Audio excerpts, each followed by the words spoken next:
اور اب مدنی خبروں کی تفصیل۔ شیخ طریقت امیر اہل سنت دامت برکاتہم العالیہ نے محسن دعوت اسلامی الحاج میاں بشیر صاحب سے ایک سوری پیغام کے ذریعے عیادت فرمائی، مدنی پھولوں سے بھی نوازا۔ نحمدہ ونصلی ونسلم علی رسولہ النبی الکریم۔ سگے مدینہ محمد الیاس قادری رضوی عفیانو کی جانب سے محسن دعوت اسلامی الحاج میاں بشیر صاحب، السلام علیکم ورحمۃ اللہ وبرکاتہ۔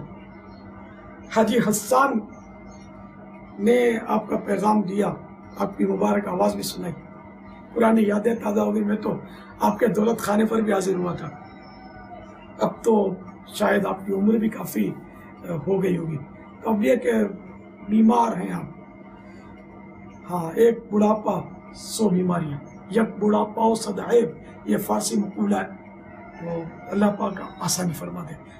یا اللہ پیارے حبیب صلی اللہ تعالی علیہ وآلہ وسلم کا واسطہ ہمارے حاجی میاں بشیر پر رحم فرما، ان پر کرم فرما، ان کو صحت کاملہ عاجلہ نافعہ عطا فرما،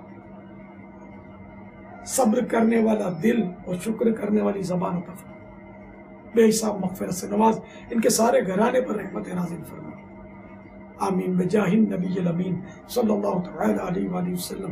صلو علی الحبیب صلی اللہ تعالی علی محمد۔ مجھ گناہگار کو بھی بے حساب مغفرت دعا سے نوازیے، اور تمام گھر والوں کو میرا سلام کہیے۔ ایک مدنی پھول دیتا ہوں۔ مکتبۃ المدینہ کی مطبوعہ کتاب مکاشفۃ القلوب کے صفحہ نمبر 436 پر فرمان نبوی صلی اللہ تعالی علیہ وآلہ وسلم ہے کہ عقل مند وہ ہے جس نے اپنے نفس کا محاسبہ کیا اور موت کے بعد کے لیے عمل کیے، اور احمق یعنی بے وقوف وہ ہے جس نے نفسانی خواہشات کی پیروی کی اور اللہ تعالیٰ سے ڈھیروں دنیاوی تمنائیں رکھی۔ سب گھر والوں کو میرا سلام کہیے گا، اور سب کو تاکید کریں کہ اجتماع میں حاضری دیں، آپ بھی کرم فرمایا کریں۔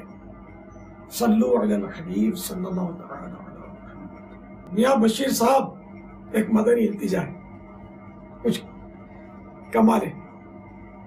رمضان المبارک کی آمد ہے، کیا ہی اچھا ہوتا کہ اللہ کے دیے ہوئے مال میں سے 127 عدد فیضان رمضان آپ کے ہاتھ سے تقسیم ہو جاتی، لنگر رسائل کر دیں۔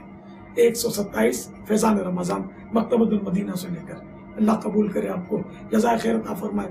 حسب حیثیت کم کر دیں، زیادہ کر دیں، جتنا شہد ڈالیں گے میٹھا ہوگا۔ میں نے 127 کا آپ کو عدد دیا ہے، کریں تو بھی صحیح ہے، نہ کریں تو بھی کوئی ناراضی نہیں ہے، کریں گے تو خوشی ہوگی، مجھے پتہ چلے گا انشاءاللہ۔ یہ تقسیم جلدی کرنی ہے، رمضان شریف میں نہیں، رمضان سے پہلے کریں گے نا تو امید ہے فائدہ زیادہ ہوگا۔ ثواب تو آج کریں گے تو آج ثواب مل جائے گا، کل کریں گے تو کل پھر تقسیم کا ثواب ملے گا۔ نیت ابھی سے کر لیں تو نیت کا ثواب ملے گا انشاءاللہ۔ صلو علی الحبیب صلی اللہ تعالی علی محمد۔